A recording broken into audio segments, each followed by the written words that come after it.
বলছেন কিয়ামতের ময়দান যেদিন হবে, দিল নরম করেন, ঠান্ডা মাথায় বোঝেন।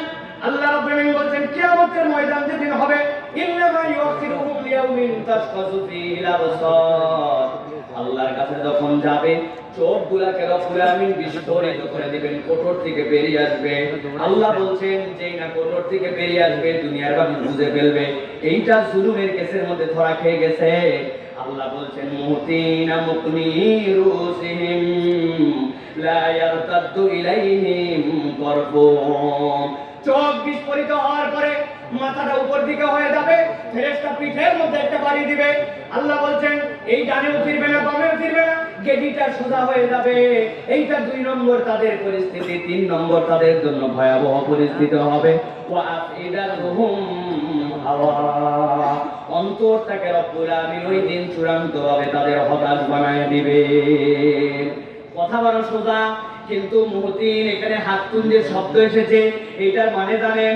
আল্লাহ রাব্বুল আলামিন বলেন অন্তর হতাশ বানাবেন, এটার ব্যাখ্যা কি? মুফাসসিররা বলছেন আল্লাহ রাব্বুল আলামিন তার ঈমানদার বান্দাদেরকে একটা পর্দার মধ্যে নেবেন, নেওয়ার পরে জিজ্ঞাসা করবেন ইকরা কিতাবাকা কাফা বিনাফসিকা আল-ইয়াওমা আলাইকা হাসিবা। ও আমার বান্দা পড়তো তোর আমলনামা। বান্দা পড়ার পরে ঘাবড়ে গেছে। আল্লাহ রাব্বুল আলামিন এরপরে তার রহমতের চাদরে তাকে দিয়ে নিয়েছেন। নেওয়ার পর আল্লাহ জিজ্ঞাসা করবেন বান্দা এই পাপ করছিলে? হ্যাঁ আল্লাহ করছিলাম। এই পাপ করছিলে? হ্যাঁ করছিলাম। এই পাপ রব্বুল আলামিন তার আমলনামায় শিরিক পান নাই আর জুলুম পান নাই। বান্দা তখন সব স্বীকার করবে। আল্লাহ বলবেন ও আমার বান্দা, দুনিয়ার বুকে আমি রহমান ছিলাম, কিন্তু আজকে রহিম রব আমি। বান্দা তোর দুনিয়ার গোপন গুনাহগুলা গোপন রেখেছিলাম, আজকেও বান্দা যা যা তোর গোপন গুনাহ গোপন রেখে আমি আজকে তোকে মাফ করে দিলাম। কিন্তু যেই বেটা জুলুম করে গেছে, দুনিয়ায় বিরাট বাহাদুরি, বিরাট পাওয়ার, ক্ষমতা, বড়াই, দাপট, টাকা, বারবার বারবার বারবার পাওয়ারের মঞ্চে ছিল, কাউকে গুনে নাই, ইচ্ছা মতো মানুষকে শাস্তি দিয়েছে, ইচ্ছা মতো মানুষের নামে জেল জুলুম অবিচার অন্যায় করেছে। আল্লাহ বলছেন ওয়াফিদাতুহুম হাওয়া, অন্তর তার এমন হতাশ হয়ে যাবে, ওই বান্দা বুঝে ফেলবে আজকে আর পার পাওয়ার কোনো কায়দা নাই, আজকের দিনে তাকে জাহান্নামে যাওয়া লাগবে। তাহলে আল্লাহর বিচার আছে কিনা? কেমন আছেন আপনারা? ভালো আছেন আপনারা? এই ময়দান, এই অঞ্চল, যেই অঞ্চল যে ইসলাম প্রবেশ করেছিল, এই অঞ্চলের মানুষের কোরআনের মহাব্বত, ইসলামের মহাব্বত, দ্বীনের প্রতি মহাব্বত, এটা প্রমাণ করে বাংলার জমিনে যদি আল্লাহ রাব্বুল আলামিনের কোরআনের বিধান অনুযায়ী এই দেশটা সুন্দর মতো সোনার বাংলা করতে হয়, বীর চট্টলার মানুষকে অগ্রণী ভূমিকা পালন করতে হবে, ঠিক কি না? এই অঞ্চলের মানুষের মধ্যে যে কোরআনের ভালোবাসা, এই ভালোবাসার প্রমাণ হচ্ছে পেকুয়ার এই মাহফিল। আল্লাহ রাব্বুল আলামিন যেন আমাদের আশা ভরসাকে কবুল করেন, বলেন আল্লাহুম্মা আমিন। তবে আমি সব সময় বলে থাকি, বড় মাহফিল হলেই বড় নসিহত, বড় বক্তা হলেই বড় আমল নিয়ে বাড়িতে যাওয়া সব জায়গায় সম্ভব হয় না। এদিকে অনেক মানুষ আছে, শুধু কত লোক হলো এটা দেখার জন্য। আমার কথা হচ্ছে আমরা যদি কিছু বাড়িতে পাথেও না নিয়ে যাই, শুধু হইচই তাকবীর আর বড় মাহফিল, এইটা আমাদের জন্য কোনো কাজ দিবে না, ঠিক কি না? আমি অত্যন্ত সংক্ষিপ্ত সময় পাবো। আপনারা যারা আমাকে চেনেন, আমার কথা শোনেন, আমি সব জায়গায় একটা কথা বলার চেষ্টা করি, প্রত্যেক আলোচকের জন্য যখন সামনে মানুষ থাকবে, এরা আমাদের জন্য গনিমত, এরা আমাদের জন্য আল্লাহর পক্ষ থেকে আমানত।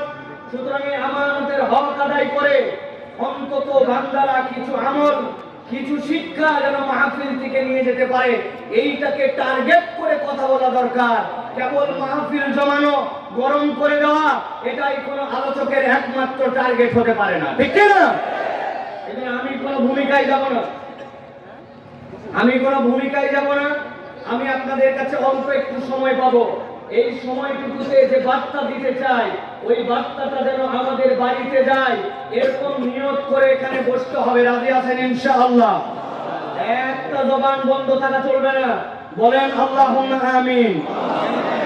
ভাই নাই অনেকে যারা দাঁড়ায় আছে ইউটিউবার, এরা মনে করছে এরা খালি ভিডিও করবে আর নেটের মধ্যে ছাড়বে, এদের বোধহয় ওয়াজ শোনাও লাগবে না, আমলও করা লাগবে না, তাই নাকি? বলেন আল্লাহুম্মা আমিন। কোন কোরআন শোনার জন্য আসছেন? আল্লাহ রাব্বুল আলামিন বলছেন, যেই কোরআন শোনার জন্য আসছো ওই কোরআনের ব্যাপারে আমি রব্বুল আলামিন তোমাদেরকে গ্যারান্টার হলাম, লা ইয়াতিহিল বাতিলু মিন বাইনি ইয়াদাইহি ওয়ালা মিন খালফিহি তানজিলুম মিন হাকীমিন হামিদ।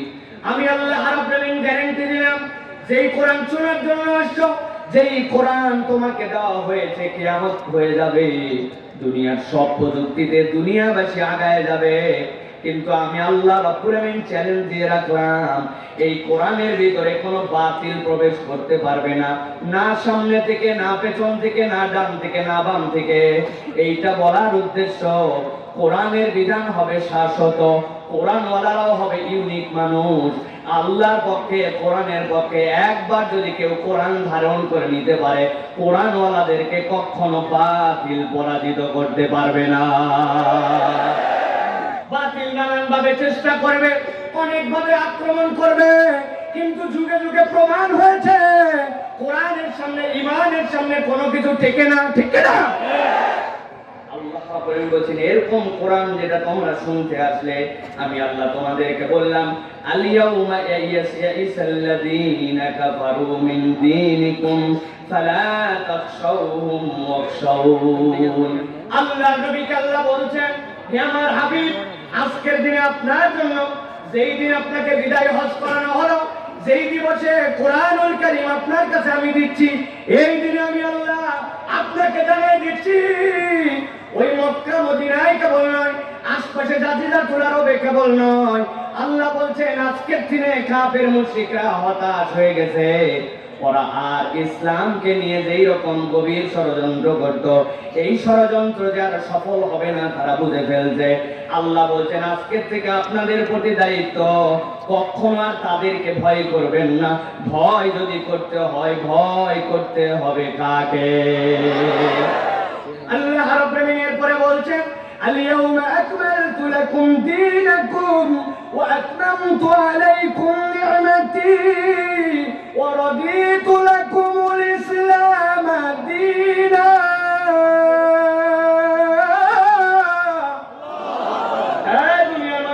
আমি আল্লাহ রাব্বুল আলামিন তোমাদেরকে বললাম, আজকের থেকে দিনকে পূর্ণ করে দেওয়া হলো, এই দিনকে আল্লাহ রাব্বুল আলামিন তামাম করে দিলেন, এই দিনের মধ্যে আর কোন রকম রব্বুল আলামিন কমতি রাখলেন না, কিয়ামত পর্যন্ত এই দিনের মধ্যে কোনো এডিশন লাগবে না, কিচ্ছু লাগবে না। আর আল্লাহ বলছেন, এই দিন হিসাবে, জীবন বিধান হিসাবে আল্লাহ রাব্বুল আলামিন ইসলামের প্রতি সন্তুষ্ট হয়ে গেলেন। এর মানে আপনার জীবনের চলার পথ, বলার পথ, আপনার জীবনের নামাজের পথ, রোজার পথ, আপনার জীবনের যত ধরনের পথ আছে, সব পথ এবং পথেও আপনাকে ইসলাম থেকে নিতে হবে, ঠিক না? কিন্তু একদল লোক তো আমরা দেখতে পাই, নামাজের ইসলাম পছন্দ করে, রোজার ইসলাম পছন্দ করে, টুকটাক যাকাত দিতেও ভালো লাগে, কিন্তু যেই না বলা হবে দুর্নীতির বিচারটা আল্লাহ রাব্বুল আলামিনের কোরআনের বিধান অনুযায়ী হোক, যেই লোক আমার ব্যাংকের টাকাটা লোপাট করে দিল, যেই লোক জাতির ভাগ ডাকাছে, অন্ধকার নামায়া দেশের টাকা দুর্নীতি করলো, ওই বিচারগুলো কোরআনের আয়াত দিয়ে করা হোক, ওই মানুষ তখন কোরআনের আয়াত দিয়ে বিচার চাই না, আছে কিনা? এর মানে বোঝা যায় কি? এর মানে বোঝা যায় ডাল মে কুছ কালা হয়, ঠিক কিনা? কারণ যখন রাস্তা বানানোর আপনার আমার টাকা দিয়ে দায়িত্ব দেওয়া হয়েছে, যেই রাস্তা বানাতে দেওয়া হয়েছিল পাথর দিয়ে, ওই জায়গায় দিয়েছে খোয়া, যেই জায়গায় দেওয়ার কথা ছিল বিটুমিন, ওই জায়গায় দিয়েছে কেরোসিন আর পোড়া মোবিল, আর যেই জায়গায় দেওয়ার কথা ছিল মোটা মোটা রড, ওই জায়গায় দিয়েছে বাঁশ। বাদ দেন, এখন কঞ্চি, বহুত আগে বাঁশের কারবার শেষ, ঠিক না? আমি কাউকে খোঁচানোর জন্য বলছি, আমার রব্বুল আলামিন বলছেন, ফামান ইত্তুরা ফি মাখমাসাতিন গায়রা মুতাজানিফিন লিইসমিন ফাইন্নাল্লাহা গফুরুর রাহিম। এই দুনিয়ার মানুষ, তোমাদের মধ্যে ভুল থাকবে থাকবে, অপরাধ থাকবে, তোমাদের মধ্যে থেকে দুনিয়ার মানুষের অপারগতা থাকবে, কিন্তু অপারগতা আল্লাহর কাছে স্বীকার করে আল্লাহর দিকে ফেরত আসতে হবে। কিন্তু তুমি আল্লাহর দিকে ফেরত আসবে না, আবার আল্লাহর দেওয়া বিধানকে পছন্দ করবে না, তাহলে তুমি কখনো পূর্ণাঙ্গ মুমিন হতে পারবে না। ঠিক কি না? কথা ভালো করে বোঝেন, যেগুলো মানুষ দাঁড়ায় আছেন তারা ভালো করে বোঝেন। এই যে কোরআনুল কারীম দেখতে পাইছেন, কথা বলেন, দেখতে পেয়েছেন? এই কোরআনুল কারীমের আমি 15 পারা পর্যন্ত ঠিকঠাক মতো বুঝি, গবেষণা করে সব মোটামুটি আমার বোঝা শেষ। এই 15 পারার ব্যাপারে আমার কোনো মন্তব্য নাই, কিন্তু বাকি 15 পারা এখনো বুঝে উঠতে পারি নাই। অতএব আমি 50% মুসলমান, তাই তো? দেখো আর মানুষ ভালো করে বুঝে বলেন, কোরআনুল কারীম সব করছি, কেবল সূরা নাসটা এখনো বুঝি নাই। সূরা নাসের কেবল সবই বুঝছি, কেবল শেষ আয়াত যেটা ছিল ওই আয়াতটার ব্যাপারে আমার কিছু কথা আছে, মিনাল জিন্নাতি ওয়ান নাস, এইটা বুঝবো, শুধু এইটুকু বাকি সব আয়াত মেনে নিয়েছে। অতএব আমি 99% মুসলমান। ভালো করে মাথার থেকে কনসেপ্ট পরিষ্কার করে যান। আপনি যদি কোরআনের একটা আয়াতের একটা অক্ষর পর্যন্ত আপনার পণ্ডিতি খাটান, তাহলে আপনার ঈমান 0%। ঠিক না? তাহলে আপনাকে স্বীকার করতে হবে কোরআনুল কারীমের মধ্যে যা বিধান আছে আমার মাথায় ধরলেও স্বীকার করি, না ধরলেও স্বীকার করি, আমার বুঝে আসলেও মানি, না আসলেও মানি, এর নাম হচ্ছে ঈমান। ঠিক না? প্রিয় মুসলমানেরা, আজকে মূলত আমি আপনাদের কাছে যতক্ষণ সময় পাবো একটা বিষয় নির্ধারণ করে আসছি, সেই বিষয়ে বলবো। আল্লাহ যে বললেন আল ইয়াউমা আকমালতু লাকুম দীনাকুম, দিনকে পূর্ণ করে দেওয়া হলো। নবী করিম সাল্লাল্লাহু আলাইহি সাল্লাম হজ করেছেন একবার, উমরা করেছেন 4 বার। নবী করিম সাল্লাল্লাহু আলাইহি সাল্লাম যখন বিদায় হজের দিবসে আসলেন, বিদায় হজের দিবসে এসে নবী করিম সাল্লাল্লাহু আলাইহি সাল্লাম উম্মতকে যে ভাষণ দিলেন, যারা ইতিহাসবিদ, যারা মুহাদ্দিসিনে কেরাম, তারা এই ভাষণটাকে 31টা পয়েন্টে ভাগ করছেন। কয়টা পয়েন্ট? ভাই কথা বলেন না কেন? বলবেন শুধু কথা বলে লাভ কি? কথা না বললে আপনার মনে থাকবে না। কয়টা পয়েন্ট? এই 31টা পয়েন্টকে ফুকাহায়ে কেরাম, মুহাদ্দিসিনে কেরাম, মুফাসসিরিনে কেরাম নবী করিম সাল্লাল্লাহু আলাইহি সাল্লামের এই ভাষণগুলোকে 15টা আয়াতে কারিমার আলোকে মানুষের 15টা জীবন ঘনিষ্ঠ বৈশিষ্ট্যের সাথে সম্পৃক্ত করেছেন। কোন উম্মত যদি এই 15টা বৈশিষ্ট্যে নিজের জীবনকে বৈশিষ্ট্যমণ্ডিত করে নিতে পারে, ওই বান্দাটা দুনিয়াতেও সফল, কিয়ামতের দিনে আল্লাহর কাছেও সফল। সুবহানাল্লাহ। তাহলে বৈশিষ্ট্য কয়টা? 15টা। আজকে আমরা এক এক করে সিদ্ধান্ত নিব, এই 15টা বৈশিষ্ট্যের সংক্ষিপ্ত কোরআনুল কারীম থেকে টাচ নিব এবং আমরা বুদ্ধি বিবেক খাটায়া আমরা এখান থেকে চলে যাব। কারো প্রতি কোনো আমাদের হিংসা নাই, বিদ্বেষ নাই। ঈমানদার কাউকে হিংসা বিদ্বেষ করে না, কাউকে প্রতিপক্ষ অযথা বানায় না। কোরআন সবাইকে তার কাছে টানতে চায়, কিন্তু যদি কোরআনকে কেউ বিদ্বেষী বানায়, তাহলে মুসলমান তাকে বিদ্বেষী বানায়। ঠিক না? সকলে আমাদের বন্ধু, কিন্তু আপনি যদি আল্লাহকে পছন্দ না করেন, ইসলামকে পছন্দ না করেন, কোরআনকে পছন্দ না করেন, তাহলে আপনার সাথে আমার কথা আছে। ঠিক কি না? এই জন্য প্রিয় ভাইয়েরা, আমরা কোরআনুল কারীম থেকে আমরা 15টা পয়েন্টে আমাদের জীবনের পথ ও পাথেও আল্লাহ নবী যেটা বিদায় হতে আমাদের জন্য নির্দেশনা দিয়ে গেছেন, এইগুলা শুনবো শোনার নিয়তে নাকি মানার নিয়তে? বুঝে বলেন, শোনা না মানা? আল্লাহ আমাদেরকে আজকের এই মাহফিলে একটা বৈশিষ্ট্য হলেও জীবনে ধারণ করে যাওয়ার মতো তৌফিক দান করেন। বলেন আল্লাহুম্মা আমিন। একটা মুখ বন্ধ থাকবে না ভাই, এই আমিনের বরকত আছে। দাঁড়ায় থাকেন, বসে থাকেন, দূরে থাকেন, কাছে থাকেন, বলেন আল্লাহুম্মা আমিন। ভাই না আরেকবার মহব্বতে বলেন আল্লাহুম্মা আমিন। চলেন তাহলে এক এক করে আমরা শুরু করি। আপনারা নাম্বার মিলাই নেবেন প্রিয় ভাইয়েরা। হামজা আসবে, আমি চলে যাব ইনশাআল্লাহ।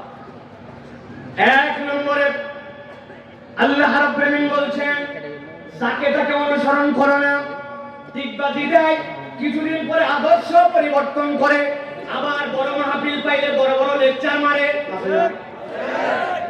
আল্লাহ রাব্বুল আলামিন বলছেন, জানে জানে যাকে তাকে না জেনে অনুসরণ করো না। এটা 1 নম্বর বৈশিষ্ট্য ঈমানদারের। না জেনে না বুঝে একদিকে চলে যাবে, একদিকে ছুটে যাবে। একটা বিজ্ঞাপন দেখছে, বিজ্ঞাপন দেখে পাগল হয়ে গেছে। অমুকে কোম্পানি আপনাকে বলছে টাকা ডবল বানায় দিবে, আপনি ঝাঁপ দিয়ে পড়ে গেছেন, এটা ইমানদারের বৈশিষ্ট্য হবে? আল্লাহ রাব্বুল আলামিন কোরআনুল কারীমের মধ্যে বলছে, কোরআনের 68 নম্বর সূরা, সূরা কলমের মধ্যে আল্লাহ 10 থেকে 13 নম্বর আয়াতের মধ্যে বান্দার জন্য দিক নির্দেশনা দিয়েছেন। আল্লাহ বলছেন, ওয়ালা তুতির কুল্লা হাল্লাফিন মাহিন হাম্মাজিন মাশাইন বিনামিম মান্নাইন লিল খায়রি মু'তাদিন আতীম। আমার রব্বুল আলামিন বলছেন, হে দুনিয়ার মানুষ, যে ব্যক্তি অধিক শপথ করে, কথায় কথায় আল্লাহর কসম বলে, কথায় কথায় কিরা কাটে, কথায় কথায় বলে খোদার কসম, আল্লাহর কসম, বাপের কসম, মায়ের কসম, জমিনের কসম, তোর মাথার কসম, আমার বইয়ের কসম, ইজ্জতের কসম, চোখের কসম, আছে না ভাই? আমার আল্লাহ বলছেন, খবরদার, যেই ব্যক্তি বেশি বেশি কসম করে, যে লাঞ্ছিত, আপনি তার অনুগত্য করবেন না। হাম্মাজিন মাশাইন বিনামিম।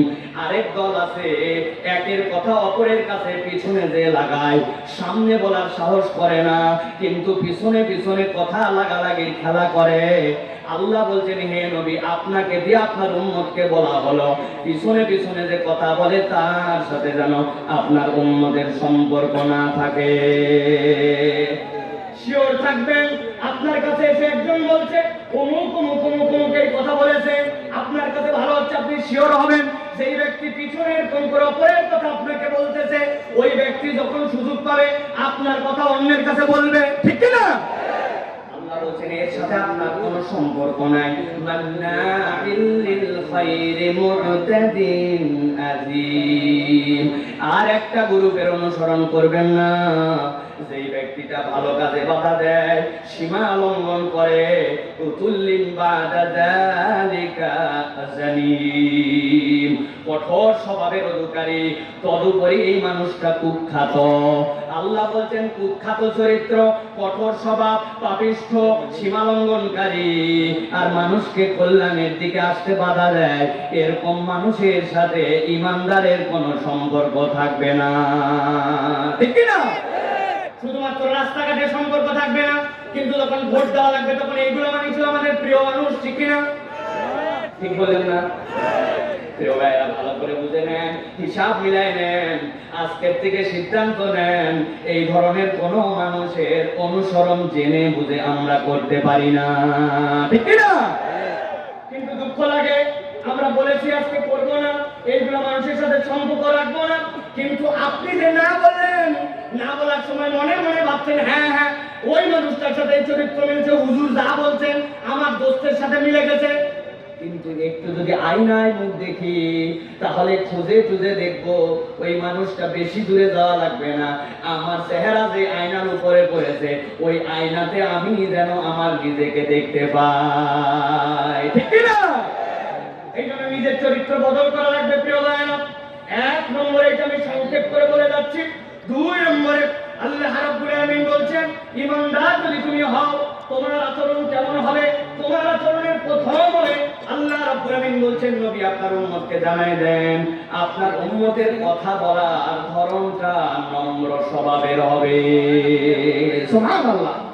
আল্লাহ রাব্বুল আলামিন সূরা তাহা, কোরআনুল কারীমের 20 নম্বর সূরা, এই সূরার 43 থেকে 44 নম্বর আয়াতের মধ্যে আল্লাহ বলছেন, ওই মানুষটার কাছে পয়গম্বর যাচ্ছে, যেই মানুষটাকে আল্লাহ রাব্বুল আলামিন নিজে বলছেন লাআল, এর থেকে বড় দস্যু, এর থেকে বড় ইসলাম বিদ্বেষী, এর থেকে বড় আল্লাহদ্রোহী আর কেউ নাই।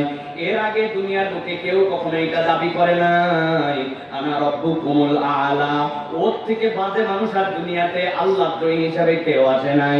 কিন্তু আল্লাহ বলছেন, ও মুসা, ও হারুন, সবচেয়ে নিকৃষ্ট মানুষটার কাছে আপনি যাচ্ছেন, কিন্তু তার জন্য আপনাকে নির্দেশনা দেওয়া হচ্ছে। কি নির্দেশনা?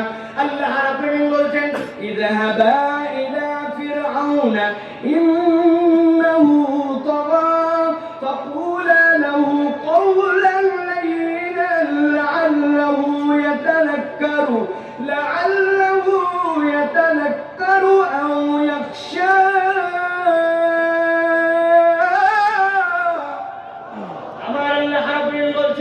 ইযহাবা, আপনারা দুইজন যান ফেরাউনের কাছে ওই ফেরাউন আল্লাহর দ্রোহিতা করেছে, ওই ফেরাউন নিজেকে রব্বুকুমুল আ'লা করেছে।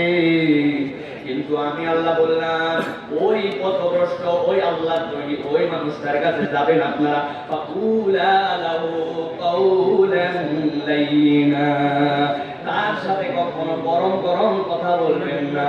গরম গরম কথা বলার দ্বারা তার পরিবর্তন হবে না। আল্লাহ বলছেন আপনি যদি নরম করে নম্র কথা বলেন, আশা করা যায় হয়তোবা সে স্মরণ করবে অথবা ভীত হয়ে যাবে। খেয়াল করে দেখেন, ফেরাউন যদিও ঈমান আনে নাই, আল্লাহর দিকে ফেরত আসে নাই, কিন্তু মূসার কথা শুনে কিন্তু ফেরাউন ভীত বহব্বল হয়ে গিয়েছিল, ঠিক না? ওই যে তাদের জাদু ছড়াই দেওয়ার কথা, কে জাদু আগে ফেলবে? মূসা আলাইহিস সালাম বলেন তোমরা আগে ফেলো। ফেরাউনের কওমের যতগুলো জাদুকর বিখ্যাত সবগুলো যখন নিক্ষেপ করেছে, তাফসীরের মধ্যে আসতেছে মূসা আলাইহিস সালাম যখন তার লাঠিকে বলছেন এখন লাঠি তুমি নিক্ষিপ্ত হও, আল্লাহর নির্দেশে যখন নিক্ষিপ্ত হয়েছে ওই লাঠি কিন্তু গিলে খাইছে। ওই লাঠি কিন্তু আক্রমণ করে নাই, ও কেবল মুখটা হা করেছে, উপরেরটা আসমানমুখী নিচেরটা জমিন, ও কামড়ও দেয় নাই, কেবল নিঃশ্বাসটা টেনে নিয়েছে। ফেরাউনের পরিষদের যত জাদু ছিল সবগুলা তার পেটের মধ্যে ঢুকে গেছে। ওই মঞ্চের মধ্যে আর কিছু করতে হয় নাই। যাদেরকে আল্লাহ হেদায়েত দিয়েছিলেন সবগুলা সিজদায় পড়ে আল্লাহ রাব্বুল আলামিনের দাসত্ব স্বীকার করে নিয়েছে। মূসা আলাইহিস সালামকে এইজন্য আল্লাহ বলছেন আপনার তবিয়ত হবে লোকটা যতই বড় হোক, যতই দাপটওয়ালা হোক, আপনি যদি নরম তবিয়তে নরম কথা বলেন মানুষের অন্তরে তাহলে এটা ক্রিয়া করে, ঠিক না? কিন্তু এখন আমাদের স্বভাব কি ভাই? আমাদের স্বভাব নরম করে কোনো কথা নাই, যে যত গরম তার তত ভাব, গরম গরম মুখ। মানুষ অনেক সময় রাগ করে বলে আমাকে তো চিনিস না, এখন নরম করে আসি, রাগলে যে আমি কি, রাগলে তুই টের পাবি। ও চিন্তা করছে রাগী হওয়া, খারাপ স্বভাবের হওয়া, কর্কশ কথা বলা, এইটা মনে হয় তার ক্রেডিট। আল্লাহ বলছেন এইটা কখনো ঈমানদারের চরিত্র হতে পারে? আজকের থেকে আমরা এই স্বভাবে কি পরিবর্তন করতে পারবো ভাই? সব জায়গায় করলেও বইয়ের কাছে জানি নরম হয় না, ঠিক তো? বাপরে বাপ, বাহিরে যত না যত ভাব, উনি বইয়ের কাছে যাওয়ার পরে বিরাট বড় ভাব, অতি উত্তেজিত ভাব, একজন আরেকজনকে গর্ব করে বলছে আমার বইয়ের কাছে আমি কেমন বাদ জানিস, আমি এইরকম বাদ, আমি হাত ধুয়ে হাত ধোয়ার ওই পাত্রের পানিটা পর্যন্ত ফেলি না, আমি এইসা বাঘ, আমি এইসা মরদ।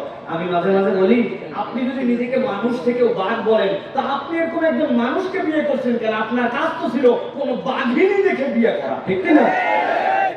যারা শুধু পরিবর্তন করেন, এই আচার আচরণের এফেক্ট আমাদের সন্তানের উপরে পড়তেছে। বাপ মারা দিন ঝগড়া করে, দুইজনের মধ্যে কথা নাই, দুইজন ইশারা ইঙ্গিতে কথা বলে। ছেলের বলে তোর আব্বাকে বল বাজার থেকে জানি একটুখানি মাছ কিনে নিয়ে আসে, বউ আবার উল্টা উত্তর দেয়, ছেলে আবার উত্তর দেয় তোর আম্মাকে বল আজকে যা আছে তাই যেন রান্না করে। কথা দুইজনই শুনতেছে কিন্তু কেউ কারোটা বলে না, একজন আরেকজন যদি কথা চালাচালি করে, ঠিক কি না? ভাত রেডি আছে, কারো যদি খিদা লাগে খায় নে। বাবা উনি আবার বলতেছে যা খাওয়া এ খাওয়া না খায় বাইরে খাওয়াই ভালো ছিল, কথা কেউ কারো বলে না, দুইজন স্বামী স্ত্রী। আপনি মনে করছেন বিরাট ভাব নিয়ে ঘোরাফেরা করতেছেন, এই এফেক্ট আপনার উত্তর প্রজন্মের উপরে পড়বে। আমাদের বাচ্চা কাচ্চা এখন বেয়াদব হয়ে গেছে। আগে বাপ মাকে দেখে বাচ্চা কাচ্চা ভয় করতো, এখন আমাদের বাচ্চা কাচ্চাকে দেখে বাপ মা ভয় করে, ঠিক কি না? সুন্দর করে বাড়িতে চলে আসি, বলছে কখন আসতে হবে আমার জানা আছে, বেশি কথা বললে তোমার বাড়িতেই আসবো না। বলছে বাবা যখন মন চাই তখন তাও বাড়িতে আসিস, আর তোকে বলবো না, ঠিক না ভাই? কথা কি ভুল বললাম প্রিয় ভাইয়েরা? নরম কথার এফেক্ট আছে।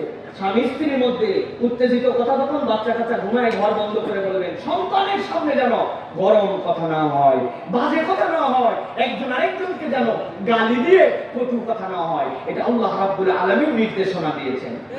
আল্লাহ রাব্বুল আলামিন 3 নম্বর নির্দেশনা দিচ্ছেন, বান্দা তোমাদের চলাফেরা হবে লজ্জা এবং শালীনতার সাথে।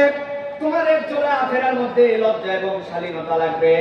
আল্লাহ রাব্বুল আলামিন সূরা নূর 24 নম্বর সূরা 27 নম্বর আয়াতের মধ্যে তাবৎ পৃথিবীর মানুষের জন্য বলছেন, নবীজির বিদায় হজের ভাষণের সামারি আল্লাহ বলছেন ইয়া আইয়ুহাল্লাযীনা আমানু লা তাদখুলু বুয়ুতান গায়রা বুয়ুতিকুম হাত্তা তাসতানিসু ওয়া তুসাল্লিমু আলা আহলিহা যালিকুম খায়রুল লাকুম লাআল্লাকুম তাযাক্কারুন। আল্লাহ রাব্বুল আলামিন বলছেন, ও দুনিয়ার মানুষ, আমি আল্লাহ রাব্বুল আলামিন দায়িত্ব দিলাম, ইয়া আইয়ুহাল্লাযীনা আমানু লা তাদখুলু বুয়ুতান গায়রা বুয়ুতিকুম। তোমরা একজন আরেকজনের বাড়িতে আসতেছো, তোমার ভাইয়ের বাড়ি, তোমার পরিচিত বাড়ি, এমনকি তোমার নিজের বাড়িতেও যদি তুমি আসো, আল্লাহ বলছেন 1 নম্বর দায়িত্ব হবে অনুমতি নিয়ে নেওয়া, 2 নম্বর ওই পরিবারের প্রতি সালাম দেওয়া। কোন বান্দা যদি এইটা করে, আল্লাহ বলছেন যালিকুম খায়রুল লাকুম লাআল্লাকুম তাযাক্কারুন।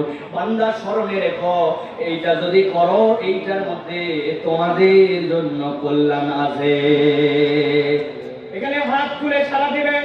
কারা কারা আছেন বুকে হাত দিয়ে বলেন, নিজের বাড়িতে যখন প্রবেশ করি, সূর্যা ডাকার আগে, কলিং বেল চাপার আগে, ঠক ঠক দেওয়ার আগে, বাড়িতে আগে সালাম দেই, নিজের বউরে সালাম দিয়ে প্রবেশ করি, নিজের পরিবারে সালাম দিয়ে বাড়িতে ঢুকি।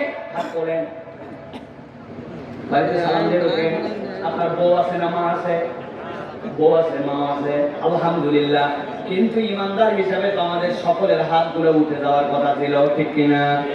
চিন্তা করে হুজুর, সব জায়গায় সালাম দেওয়া যায়, কিন্তু বউকে আবার কেমন করে সালাম দেয়? একটা লজ্জা আছে না? আজকের ওয়াশরুমে যায় যদি বাড়িতে আবার সালাম দেন, আসসালামু আলাইকুম ওয়া রাহমাতুল্লাহ, ফাতেমার মা দরজা খোলো, আপনার বউ আবার বলবে আমি কি অপরিচিত মানুষ নাকি? কোন ভক্কর চক্কর শুরু করলে তুমি আবার? ঠিক না? কিন্তু আমার আল্লাহ বলছেন, তুমি যদি তোমার বাড়িতেও সালাম দিয়ে প্রবেশ করো, এইটা তোমার জন্য অনুমতি নাও এবং সালাম। আল্লাহ বলছেন এর মধ্যে তোমার জন্য বরকত আছে। তাহলে আমরা সিদ্ধান্ত নিব, আমার পরিবারে, আমার বাড়িতে ঢোকার পরে কলিং বেল চাপার আগে, অথবা কলিং বেল যদি বাড়ির থেকে ডিস্টেন্স এমন হয় সালাম না শোনা যায়, তাহলে আপনি কলিং বেল দিয়ে দরজাতে বাড়িতে ঢোকার আগে অনুমতি কারো অপরিচিত আর নিজের বাড়িতে অন্তত পক্ষে সালাম দিয়ে প্রবেশ করব। রাজি আছেন? ইনশাআল্লাহ। কথা বলতে হবে, রাজি আছেন? খাও খাও না, আমল নিয়ে যেতে হবে। যাওয়ার পরে বাড়িতে সালাম দিয়ে প্রবেশ করবেন। আজকের থেকে আমরা এই আমলটা শুরু করব ইনশাআল্লাহ। কেমন করে সালাম দিবেন? আসসালামু আলাইকুম, আসসালামু আলাইকুম, আবার কত কি যে বলবো, বুঝা গেল। সালাম সুন্দর করে দিতে হবে। আসসালামু আলাইকুম কি? নবীজিকে উপহাস করে বলছে আসসালামু আলাইকুম, নবী বলছেন ওয়ালাইকুম আসসালাম, মানে কি তোমার ধ্বংস হোক। নবীকে উপহাস করে বলছে, কিন্তু বাঙালি এখন উচ্চারণ ঠিক মতো পারে না, সালামটা পর্যন্ত বিশুদ্ধ করে দেয় না। আল্লাহ বলছেন কেউ যদি সালাম দেয়, তার উত্তরটা তুমি একটু বাড়ায় দিও। আসসালামু আলাইকুম, উনি বলবে ওয়া আলাইকুম আসসালাম ওয়া রাহমাতুল্লাহ, আসসালামু আলাইকুম ওয়া রাহমাতুল্লাহ, ওয়া আলাইকুম আসসালাম ওয়া রাহমাতুল্লাহ। এই ওয়াজ শুনে আবার কেউ যদি যায় বলে, যা আছে কপালে, হুজুর বলছে সালাম দিয়ে ঢোকা লাগবে, দোয়া বেশি করলে লাভ। উনি সালাম দিতে আসসালামু আলাইকুম ওয়া রাহমাতুল্লাহি ওয়া বারাকাতুহু ওয়া মাগফিরাতুহু ওয়া জান্নাতু ওয়া রিদওয়ানু কাসিরান কাসিরান, যে উত্তর দিকে তার বিপদ আছে না? অতএব যতটুকু লাগবে ওইটুকুর মধ্যে থাকা লাগবে। তাহলে কারো বাড়িতে ঢুকতে হলে ইমানদার অনুমতি নিয়ে ঢুকবে, আর নিজের বাড়িতে অন্তত সালাম দিয়ে প্রবেশ করবে। রাজি আছেন? রাস্তা দিয়ে যখন চলাফেরা করবো, তখন আশপাশে জানলা টানলাগুলোতে একটু দেখতে দেখতে যাবো। জায়গা মতো কেউ তাকালে মাথা নিচু করে হুজুর, আর যেখানে দেখবো ফাঁক ফুঁক দেখে যাবো। নবীজি বলছেন কেউ যদি কারো বাড়িতে অন্যায়ভাবে ফুটা ফাঁকি কোণা দিয়ে তাকায়, যেদিক দিয়ে তার তাকানোর অধিকার নাই, কেউ যদি তার চোখটা ফুটা করে দেয়, তার জন্য বিচার হবে না, কেননা সে অন্যায় কাজ করেছে। আল্লাহু আকবার। আর আমরা মানুষের দিকে এমন ভাবে তাকাই, মানুষের অনেক অন্যায় দেখার পরে আমরা আবার এসে ফুটানি করি। একজন এসে বলতেছে হুজুর, আমি মোড়ের দোকানে চা খাচ্ছিলাম, আর একটা জিনিস দেখে বুকটা ফেটে গেল। কি হয়েছে ভাই? পর্দা পুশিদা বলে কিছু নাই হুজুর, যা মেয়ে দেখলাম 15-20টার মধ্যে 14টার বুকেই কাপড় নাই। আমি বললাম আপনার মতো মুক্তাকি তো দেখি না, সমাজের এত খারাপ, আপনি চোখ দিয়ে গুনে 14 জনের কাপড় সারা দেখলেন, আপনার দেখার অনুমতিটা দিল কে? আছে না এরকম? আছে। আল্লাহ রাব্বুল আলামিন আমাদেরকে হেফাজত করুন, আল্লাহুম্মা আমিন।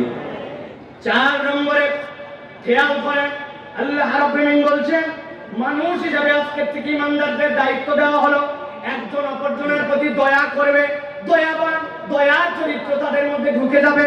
আল্লাহ রাব্বুল আলামিন কুরআনুল কারীম সূরা কাসাস 28 নম্বর সূরার 77 নম্বর আয়াতের মধ্যে বলছেন وأحسن كما أحسن الله إليك ولا تبغ الفساد في الأرض إن الله لا يحب المفسدين رب العالمين বলছেন وأحسن كما أحسن الله إليك ভালো করে বলেন এইটার খেতাব হচ্ছেন নবী সাল্লাল্লাহু আলাইহি ওয়াসাল্লাম। কিন্তু আপনি যদি মনে করেন আল্লাহ আপনাকে বলছেন আপনি দয়া করেন যেরকম করে আপনার রব আপনাকে দয়া করছে, সুবহানাল্লাহ বলেন। আমি ছোট্ট দুইটা উদাহরণ দিই আপনার বিবেক যেন খুলে যায় এইটা বোঝানোর জন্য। আপনাদের 5টা নখ আছে, যাদের আছে তারা হাত তোলেন, যাদের নাই তারা হাত তুলবেন না। যাদের হাতে 5 নখ আছে আমার সামনে বসে আছেন হাত তোলেন। চাচা আপনার 5 নখ নাই, হাত তোলেন না কেন? টান করে তোলেন, সোজা করে তোলেন, সোজা করে তোলেন। তুলছেন সবাই, হাতটা করে নাড়াচাড়া দেন, একটু নাড়াচাড়া দিচ্ছেন, হাত নামাবেন না। এবার বাম হাতে 2 নখ বন্ধ করেন, এই 2 নখ, এই নখ আর এই নখ, এই 2 আঙ্গুল বন্ধ করেন। বাড়িতে যাওয়ার পরে কিচ্ছু লাগবে না, আপনার রবের তো আপনি কোনো দয়া খুঁজে পান না। আপনি একদিন সিদ্ধান্ত নেবেন 24 ঘন্টা এখানে একটা গাধা পেঁচায় দিলাম, দেওয়ার পরে এইভাবে চলাফেরা করব। ভাতটা যখন খাবেন এই 2 আঙ্গুল কিন্তু বন্ধ, এই 3টাতে তুলে খাওয়া লাগবে। একজন বলতে একটু সই করে দেন চেকে, কলম কিন্তু এরকম করে ধরে মারা লাগবে। বদনাটা যখন ধরবেন কিভাবে ধরবেন বাড়িতে যে সিদ্ধান্ত নিয়ে। আমার আল্লাহ বলছেন বান্দা তুমি রবের দয়া খুঁজে পাও না, কিন্তু তোমার হাতের মেকানিজমের দিকে তাকালে তুমি টের পাবে তোমার আল্লাহ তোমার প্রতি কি দয়া করেছে, ঠিক না?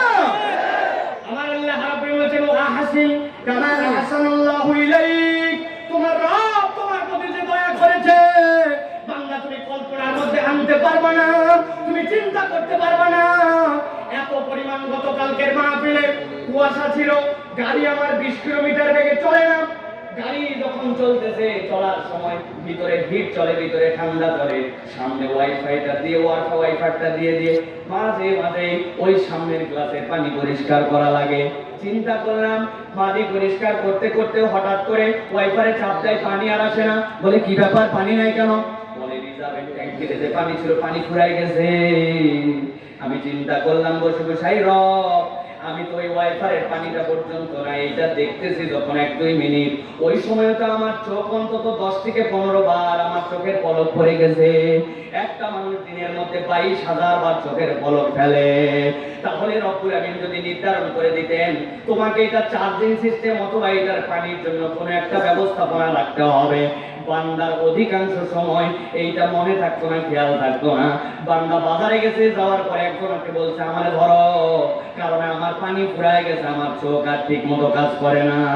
আপনি মনে করছেন চোখ এমনি এমনি পড়ে না ভাই, চোখের মধ্যে লিকুইড আছে, ওইটা দিয়ে আপনার করটিয়া যেইটা, আপনার যে চোখের মনি যেইটা সবগুলাকে ঠিক রাখে, এইটার মাধ্যমে চোখের পলকটা পড়ে। আপনাকে আমাকে বললে রবের কোনো আমরা নিয়ামত আর কৃতজ্ঞতা খুঁজে পাই না, কিন্তু আমার আল্লাহ বলছেন তোমার প্রতি আমি রব্বুল আমিন যে পরিমাণ নিয়ামত দিছি এইটাকে হিসাবে মিলাতে পারবে না, ঠিক কি না? কিন্তু মানুষ রবের প্রতি বড় অকৃতজ্ঞ, ঠিক কি না? একটা জিজ্ঞাসা করবো পেকুয়ার মুসলমান, দেখি উত্তর দিতে পারেন কিনা। কোন একটা লোক 10 বছর ধরে অন্ধ ছিল, একটা লাঠি নিয়ে চলাফেরা করতো, শুনতেছেন? এই ডান পাশে যারা শুনতেছেন 10 বছর অন্ধ, লাঠি একটা নিয়ে চলাফেরা করে। 10 বছর পরে তার অপারেশন করার পরে তার চোখ ঠিক হয়ে গেছে। যেই না চোখ ঠিক হয়েছে সর্বপ্রথম ও কি বাদ দিবে? খেয়াল করেন 10 বছর যারা চললো না, যারে ছাড়া তার এক ধাপ ফেলা যায় না, ওর কাছে যখন চোখের দৃষ্টি আসলো ওই লাঠি মানুষ বাদ দেয়, ঠিক কিনা? মানুষের তবিয়ত এইরকমই, বিপদে পড়লে আল্লাহ আল্লাহ আর রব যেই না আপনার ফেভারে রাখে তখন বান্দা সবার আগে আল্লাহকে ভুলে যায়। এই জন্য আল্লাহ রাব্বুল আলামিন বলছেন ওয়াহসিন কামা আহসানাল্লাহু ইলাইক ওয়ালা তাবগিল ফাসাদা ফিল আরদ ইন্নাল্লাহা লা ইউহিব্বুল মুফসিদিন। আমার রাব্বুল আলামিন বলছেন আল্লাহ তোমার প্রতি যে দয়া করলেন তুমিও মানুষের প্রতি দয়া করবে। এই জন্য নবী বলছেন তোমার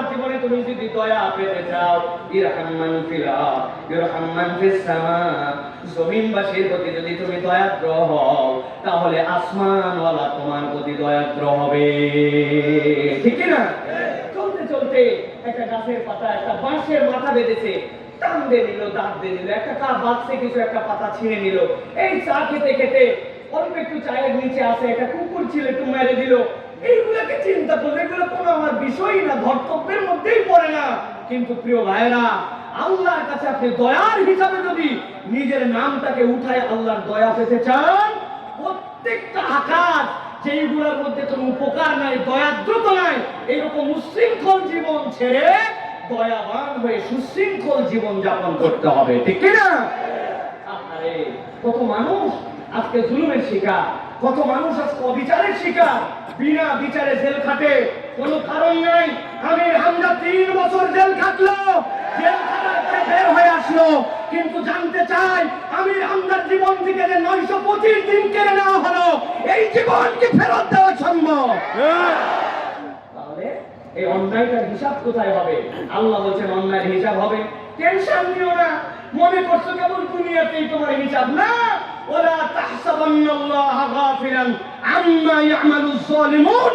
আল্লাহ বলছেন আল্লাহ কোনো গাফিল নন, যারা জুলুম করে তাদের প্রত্যেকের হিসাব কড়াই গন্ডায় আল্লাহর কাছে বুঝে নেবেন, ঠিক কি না? সাবধান হয়ে যান, জুলুম যারা করেন সাবধান হয়ে যান। একটা জুলুম ব্যক্তিগত জুলুম, আরেকটা জুলুম সামাজিক জুলুম, আরেকটা জুলুম রাষ্ট্রীয় জুলুম। কেউ যদি রাষ্ট্রীয় জুলুম করে ওইটা জনগণের কাছে এসে আপনি কেবল বলেন মাফ করে দেওয়া এত সোজা নয়, ওই জুলুমের ক্ষতিপূরণ করতে হবে, ঠিক কিনা? আল্লাহ বলছেন যদি ক্ষতিপূরণ না করো কি হবে? বলবো আল্লাহ রাব্বুল আলামিন বলছেন ইন্নামা ইউআখিরুহুম লিয়াউমিন তাশখাসু ফীহিল আবসার মুহতিনা মুকনি রুসিহিম লা ইয়ারতাদ্দু ইলাইহিম তারফুহুম ওয়া আফইদাতুহুম হাওয়া।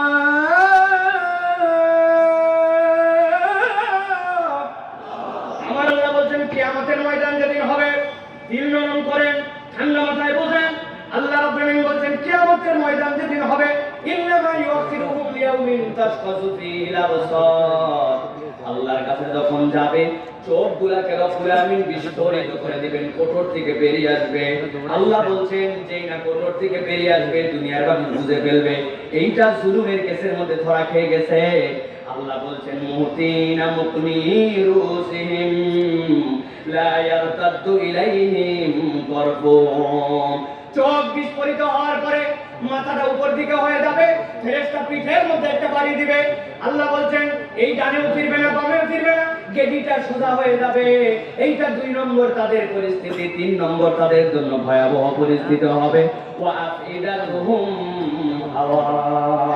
অন্তরটাকে রব্বুল আলামিন ওই দিন চূড়ান্তভাবে তাদের হতাশ বানায় দিবে। কথা বড় সোজা, কিন্তু মুহতিন এখানে হাত তুলে শব্দ এসেছে, এটার মানে জানেন? আল্লাহ রাব্বুল আলামিন বলেন অন্তর হতাশ বানাবেন, এটার ব্যাখ্যা কি? মুফাসসিররা বলছেন আল্লাহ রাব্বুল আলামিন তার ঈমানদার বান্দাদেরকে একটা পর্দার মধ্যে নেবেন, নেওয়ার পরে জিজ্ঞাসা করবেন ইকরা কিতাবাকা কাফা বিনাফসিকা আল-ইয়াওমা আলাইকা হাসিবা। ও আমার বান্দা পড়তো তোর আমলনামা। বান্দা পড়ার পরে ঘাবড়ে গেছে। আল্লাহ রাব্বুল আলামিন এর পরে তার রহমতের চাদরে তাকে দিয়ে নিয়েছেন। নেওয়ার পর আল্লাহ জিজ্ঞাসা করবেন বান্দা এই পাপ করছিলে? হ্যাঁ আল্লাহ করছিলাম। এই পাপ করছিলে? হ্যাঁ করছিলাম। এই পাপ রব্বুল আলামিন তার আমলনামায় শিরিক পান নাই আর জুলুম পান নাই। বান্দা যখন সব স্বীকার করবে আল্লাহ বলবেন ও আমার বান্দা দুনিয়ার বুকে আমি রহমান ছিলাম, কিন্তু আজকে রহিম রব আমি। বান্দা তোর দুনিয়ার গোপন গুনাহগুলা গোপন রেখেছিলাম, আজকেও বান্দা যা যা তোর গোপন গুনাহ গোপন রেখে আমি আজকে তোকে মাফ করে দিলাম। কিন্তু যেই বেটা জুলুম করে গেছে, দুনিয়ায় বিরাট বাহাদুরি, বিরাট পার, ক্ষমতা, বড়াই, দাপট, টাকা, বারবার বারবার বারবার পাওয়ারের মঞ্চে ছিল, কাউকে গুনে নাই, ইচ্ছা মতো মানুষকে শাস্তি দিয়েছে, ইচ্ছা মতো মানুষের নামে জেল জুলুম অবিচার অন্যায় করেছে। আল্লাহ বলছেন ওয়াফিদাতুহুম হাওয়া। অন্তর তার এমন হতাশ হয়ে যাবে, ওই বান্দা বুঝে ফেলবে আজকে আর পার পাওয়ার কোনো কায়দা নাই, আজকের দিনে তাকে জাহান্নামে যাওয়া লাগবে। তাহলে আল্লাহর বিচার আছে কিনা? কথা বলেন আছে কিনা?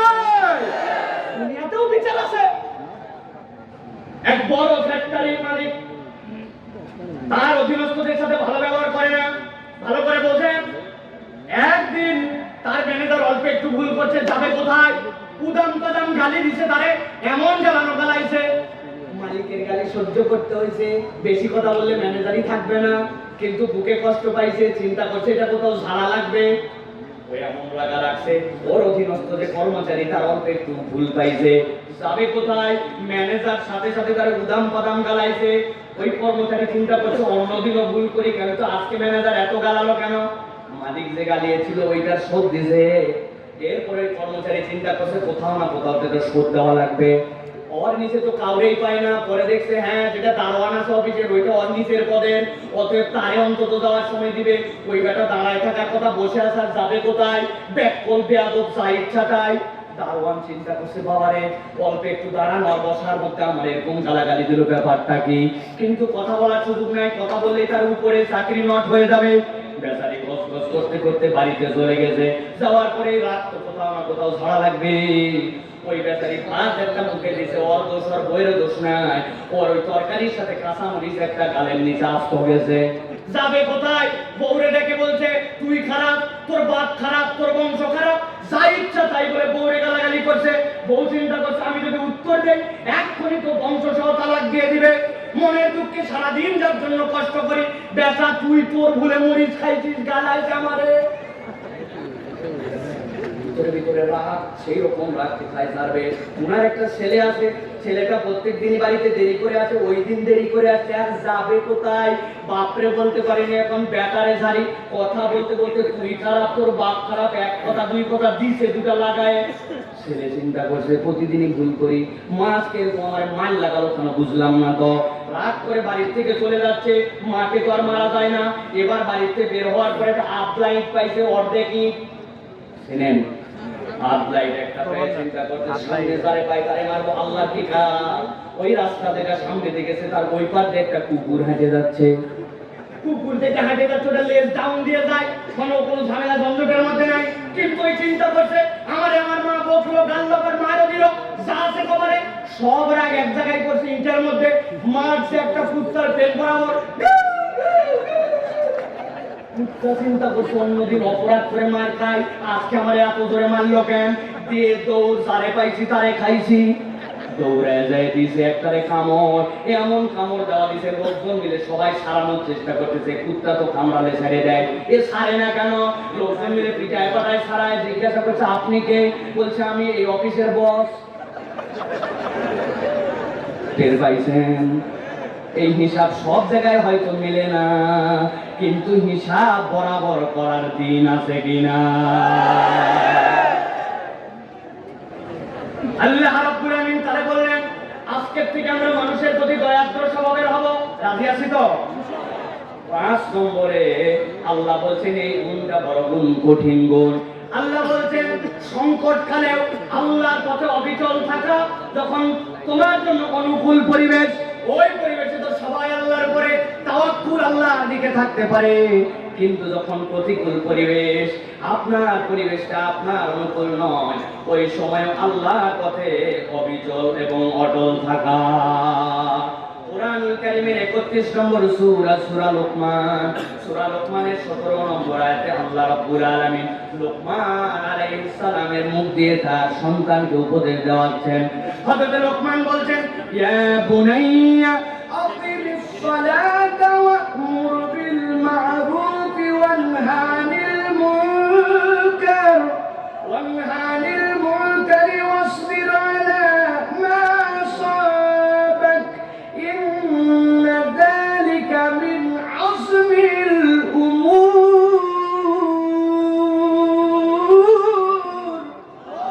আমার রব্বুল আমিন বলছেন, লোকমান উপদেশ দিচ্ছে আমার সন্তান, ইয়া বুনাইয়া আকিমিস সালাত, সালাত আদায় করবে, সৎ কাজের আদেশ দিবে, অন্যায় থেকে বিরত রাখবে, ওয়াসবির আলা মা আসাবাক, বিপদ যখন আসবে ওই সময়ে তুমি ধৈর্য ধরে রাখবে। বিপদে ধৈর্য ধরে রাখাটাই হচ্ছে প্রকৃত মুমিনের স্বভাব, ঠিক না? এই মা বোনেরা, অনেকে আপনারা আছেন উল্টা পাল্টা কথা যেই দিন আপনি ধানটা শুকোতে দিয়েছেন, আপনার বাড়ির ফসলটা শুকাতে দিয়েছেন, আকাশটা ওই দিন মেঘ করে আসছে, মা বোনেরা বলে আল্লাহ তো আর দিন খুঁজে পায় না, আমি যেই দিন যাই ওই দিনই আল্লাহর বৃষ্টি দেওয়া লাগে। আছে না ভাই? আল্লাহ তো আর বাচ্চা কাচ্চা খুঁজে পায় না, খালি আমার বাচ্চারই বেমার, আমার বাচ্চারই অসুখ, ফকিরের বাচ্চা কত সুন্দর স্বাস্থ্য, আমার বাচ্চার শরীর চলে না, বলে কিনা? আপনি খেয়াল করে দেখেন, আপনার আমার তবিয়তের মধ্যে এটা আছে। আল্লাহ বলছেন না না না, সালাত যদি আদায় করো, ন্যায় কাজের আদেশ করো, অন্যায় থেকে ফিরাও, আর তুমি যদি যখন বিপদ আসে, ওই বিপদের সময় যদি আল্লাহর উপরে তুমি আশ্রয় নিয়ে আল্লাহর দিকে যদি তুমি টিকে থাকতে পারো, আল্লাহ রাব্বুল আলামিন বলছেন ইন্না যালিকা মিন আজমিল উমুর, এইটা একটা বান্দার জীবনে সাহসিকতার কাজ।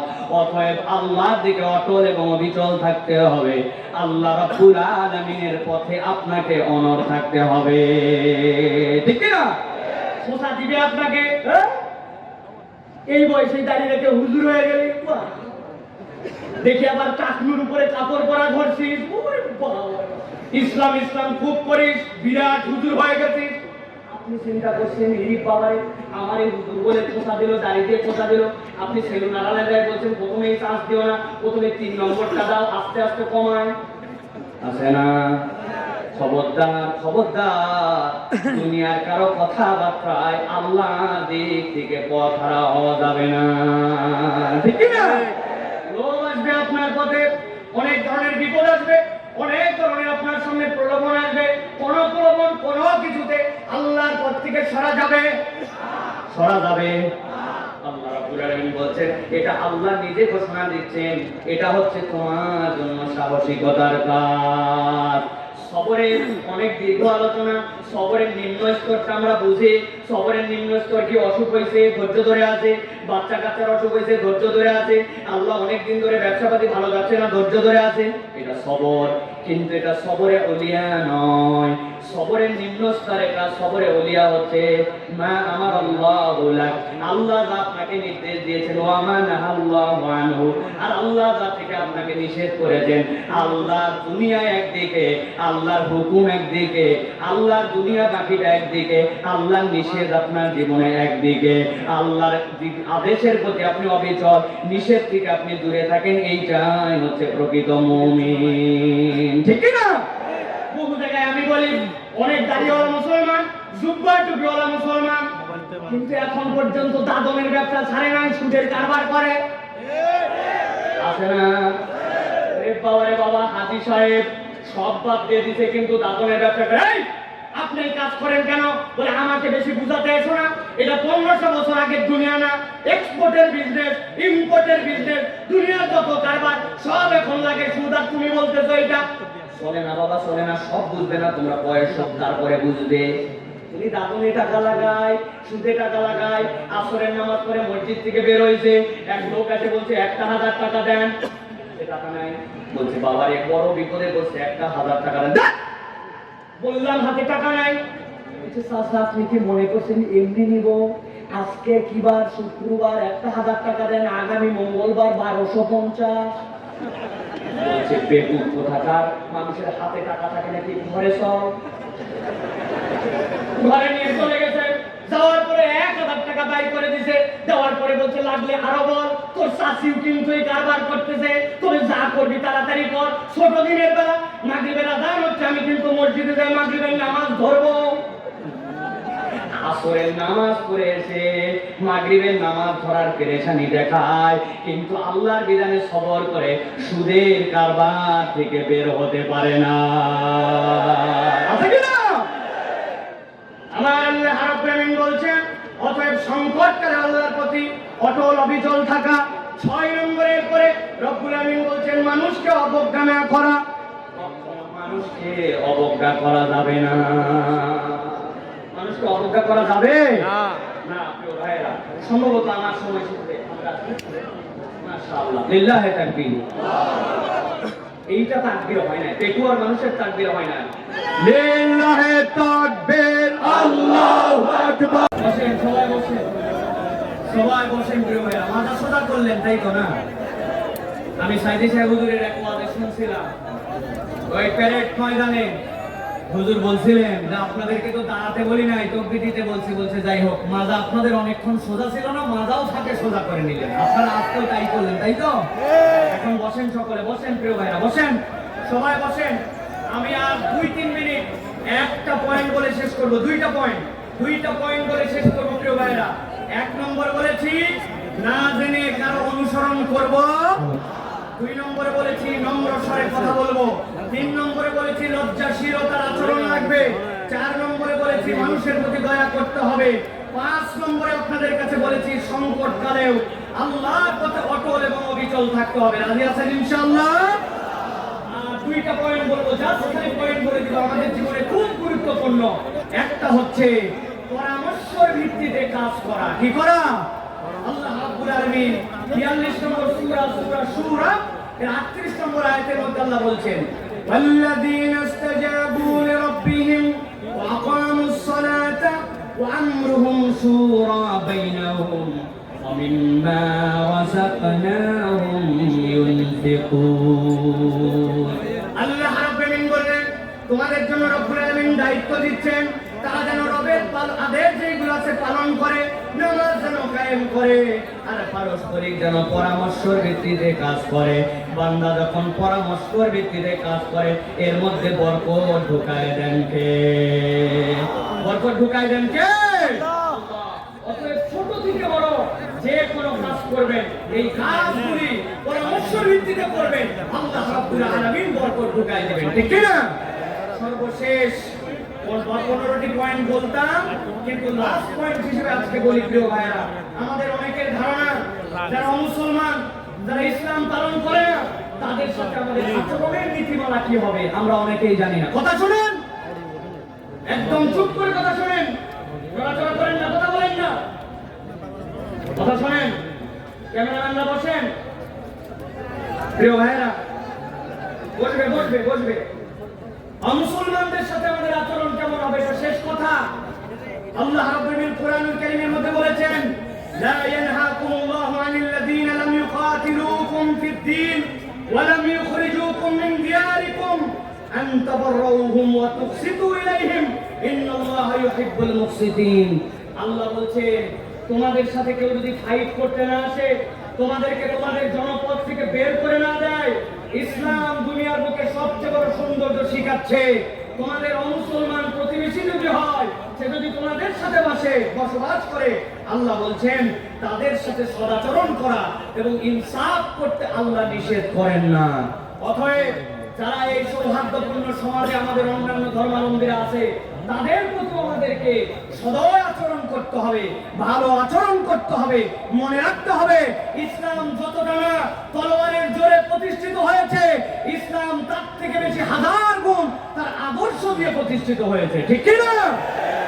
আমাদেরকে আদর্শ মুসলমান হতে হবে, আদর্শ মুমিন হতে হবে। আজকের এই বিশাল মাহফিলে, পেকুয়ার মাহফিলে সর্বশেষ আহ্বান করব আমার প্রিয় অভিভাবকেরা, আমার প্রিয় দেশের তাওহীদি জনতা, মুসলমান সকল ভাই এবং বোনেরা, আজকে বাংলাদেশের শিক্ষা ব্যবস্থা নিয়ে বিরাট চক্রান্ত চলতেছে। এই শিক্ষা ব্যবস্থায় এমন কিছু শেখানো হচ্ছে যেটার সাথে আল্লাহ এবং তার রাসূলের সম্পর্ক নাই। আল্লাহ বলেছেন, ইন্না খালাকনাকুম মিন যাকারি ওয়া উনসা, আমি তোমাদের জন্য পুরুষ এবং নারীতে তোমাদেরকে সৃষ্টি করেছি। কিন্তু আমাদের পাঠ্যক্রমে আমাদেরকে শেখানো হচ্ছে পুরুষ আর নারী কেবল নয়, প্রত্যেকটা মানুষ দুনিয়াতে মানুষ হিসাবে আসে, বড় হওয়ার পরে সে সিদ্ধান্ত নিবে সে পুরুষ না নারী। এইটা বোঝানোর দ্বারা মূলত তারা বুঝাতে চায় আল্লাহর দেওয়া বিধান হিসাবে ছেলে মেয়ের সাথে বিয়ে হবে, কিন্তু এইটা কার্যক্রম যদি ঢুকায় দেওয়া যায়, এলজিবিটি যদি ঢুকায় দেওয়া যায়, সমকামিতা যদি ঢুকায় দেওয়া যায়, ট্রান্সজেন্ডার যদি ঢুকায় দেওয়া যায়, তাহলে ছেলের সাথে বিয়ে করবে সমস্যা নাই, মেয়ের সাথে বিয়ে করবে সমস্যা নাই। এই বীজ ঢুকানোর জন্য আমাদের শিক্ষা পুস্তকে এরকম ইসলামিক বিষয় ঢুকানো হয়েছে। আপনার আমার ট্যাক্সের টাকায়, আপনার আমার টাকায় বানানো স্কুলে, আপনার আমার টাকায় ছাপানো বইয়ে, আপনার আমার টাকায় বেতন দেওয়া শিক্ষকদের, আপনার আমার সন্তানদেরকে অনিসলামিক কিছু শেখানো হবে, তাওহীদি জনতা এটা সহ্য করবে না। এটা কেবল হইচইয়ের বিষয় নয়, আপনারা সতর্ক হবেন।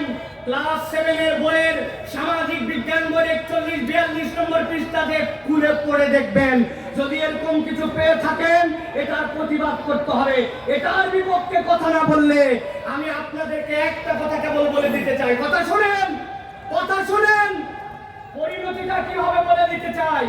গত 2 দিন আগে ভারতে ইন্ডিগো পরিবহনে একটা বিমান কোম্পানি, ওই বিমান কোম্পানির একটা ফ্লাইট ছিল, যেই ফ্লাইটটা 50 মিনিট ডিলে হয়েছে। কয় minute? 50 minute. Flight 50 minute delay হওয়ার পরে পাইলট উঠে বলছে যে আমরা আন্তরিকভাবে ক্ষমা প্রার্থী ডিলে হওয়ার জন্য। যাত্রী এমন সেতা ককপিট খুলে যায় ওই পাইলটকে পিটাইছে। জিজ্ঞাসা করতে চাই, এই বিমান ডিলে হওয়া কি পাইলটের দোষ? বিমান ডিলে হওয়া পাইলটের দোষ নয়। এটার সাথে ট্রাফিক কন্ট্রোল, এটার সাথে উড্ডয়ন, অবতরণ, আসমানের পরিবেশ অনেক কিছু জড়িত আছে। কিন্তু প্রাইমারি পিটনটা কিন্তু খাইছে পাইলট। আজকে যারা শিক্ষা ব্যবস্থা নিয়ে গভীর ষড়যন্ত্র করতেছে আর আপনি বলতেছেন এটা সরকারের বিষয়, এটা শিক্ষা মন্ত্রণালয়ের বিষয়, এ নিয়ে আমাদের এত মাথা ঘামানোর কিছু নাই। আমি গ্যারান্টি দিয়ে দিলাম, পিটন এবং বিপদ যখন আসবে সরকারের কাছে যাওয়ার আগে আপনার পরিবার থেকে বিপদ শুরু হবে। ঠিক না? আপনার সন্তান কথা শুনবে না, ইসলামের পথে থাকবে না, আল্লাহ রাসূলকে মানবে না, আপনি এর ভিকটিম হবেন। তার প্রমাণ বৃদ্ধাশ্রম থেকে ফোন করে বলে আপনার আব্বা অসুস্থ, নিয়ে যান, এখান থেকে তিনি মৃত্যু সজ্জায় নিতে পারবেন কিনা। বাংলাদেশে 2 দিন আগে এক সন্তান বলছে আমার এখন হাতে সময় নাই, পারলে আঞ্জুমানে মফিদুল ইসলামকে দিয়ে আপনারা লাশ দাফন করেন। বাংলাদেশের বৃদ্ধাশ্রমের অবস্থা এখন এরকম। যারা আগে শিক্ষা গ্রহণ করেছে আর এই শিক্ষা কার্যক্রম যদি চলে, প্রথম মায়ের আমাদের পরিবারে পড়বে, শকুনের চোখ মুসলমানদের পরিবারে পড়েছে। অতএব প্রত্যেকটা অভিভাবককে দায়িত্ব দিলাম, সচেতন হন, কথা বলেন, জানান, এই কার্যক্রমকে রুখে দিতে হবে। আল্লাহ আমাদেরকে বোঝার তৌফিক দান করেন। আল্লাহুম্মা আমিন। হাদা মা ইনদি।